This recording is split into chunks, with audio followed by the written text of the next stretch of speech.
Bagi kalian yang mempunyai saklar Yutikon seperti yang saya punya ini, tiba-tiba arus listriknya nggak ada, atau tiba-tiba konslet sehingga meteran jelek. Nah, ini patut dicurigai pada bagian saklarnya itu biasanya entah kotor atau menjadi sarang semut. Untuk ngebongkarnya itu kita nggak usah lewat belakang ya. Kadang orang bingung karena merek Kitikan itu bautnya itu beda ya. Dia bautnya persegi empat. Jadi agak susah untuk bongkar bagian belakang. Nah, kalau misalkan masalahnya nggak ada arus atau konslet, itu kita bisa langsung bongkar bagian saklarnya dengan dicongkel seperti yang tadi sudah saya contohkan. Nah, di sini kasus yang saya alami ini tiba-tiba tidak ada aliran listrik. Setelah dicek, ternyata penuh dengan semut. Ini udah sering banget saya alami kayak gini nih. Nggak cuma saklar ini, nggak cuma stop kontak ini aja. Adaptor pernah meledak. Lalu magic com tiba-tiba mati, nggak bisa hidup. Setelah dibongkar ya, semut ini emang semut rese sih. Ini semut kuda, ini semut yang merah kecil-kecil itu loh. Ini sering banget perangkat elektronik saya tuh rusak gara-gara semut ini.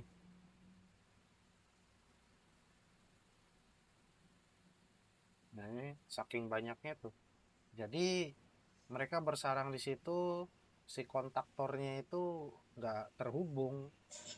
Bahkan dalam beberapa kasus yang lebih parah bisa sampai kebakar ya, karena si semut ini. Nah, setelah dibuka bagian tombolnya itu, kita pastikan kontaktornya itu tidak gosong atau tidak kotor ya.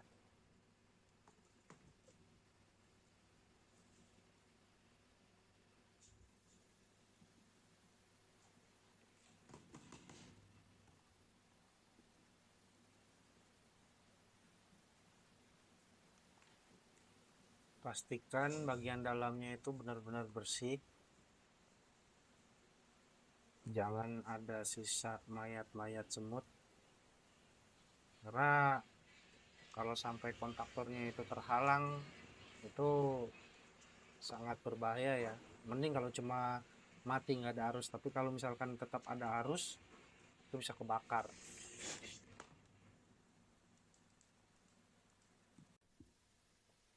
Sekarang kita cek bagian kontaktornya, apakah di situ ada gosong atau kotoran yang masih menempel. Dalam kasus saya ini kontaktornya masih bagus ya. Di situ nggak ada tanda-tanda gosong, nggak ada kerak-kerak kotoran yang menempel di situ, jadi bisa langsung kita bereskan.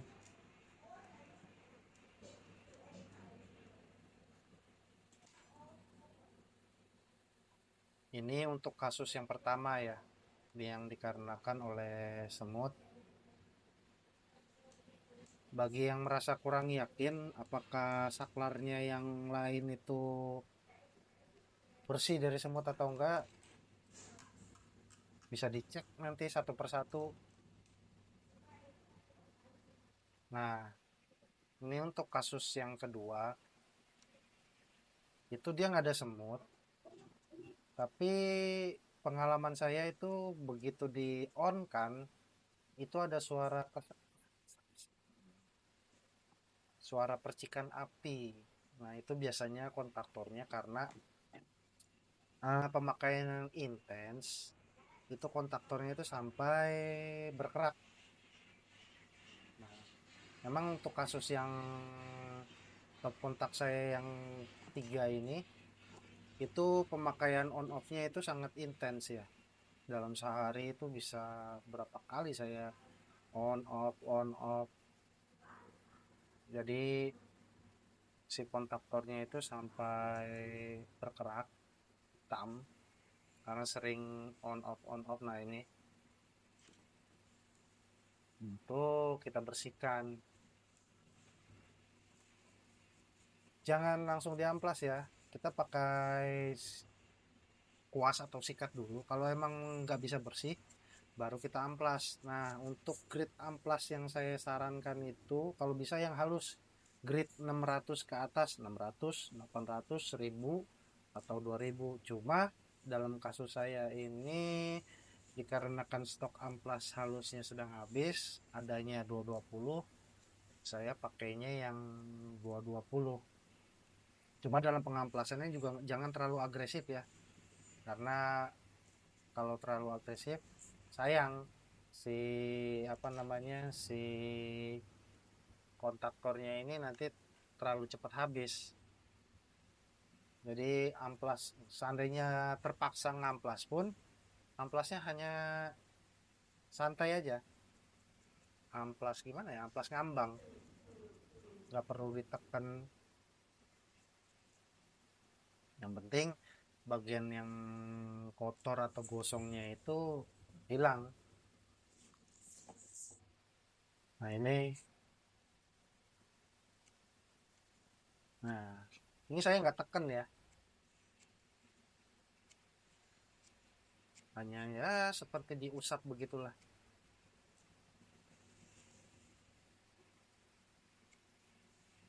Semua kontaktor yang sekiranya kotor itu diamplas, dibersihkan.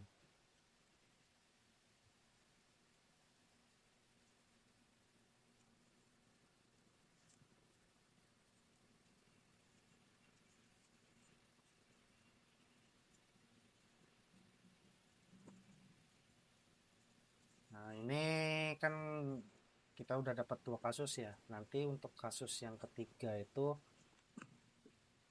di luar masalah saklar itu kadang pada saat apa namanya terjadi konslet atau ada kabel yang putus, nah itu baru kita perlu akses dari belakang.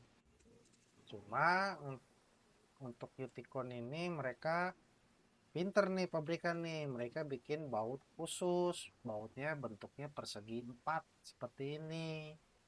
Nah itu di pasaran nggak ada obengnya, jadi mau nggak mau kita bikin sendiri. Nah ini udah saya bikin dari baut dinabol yang panjang berapa ini, panjang 10 cm kalau nggak salah.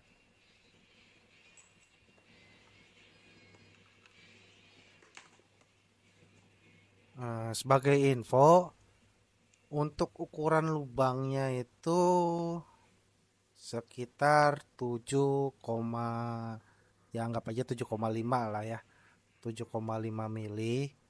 Jadi untuk diameter obeng atau baut yang kita gunakan itu yang ukuran kira-kira 6 atau 6,5 mili masih bisa lah, supaya si kepala obengnya itu nanti bisa masuk ke dalam lubangnya.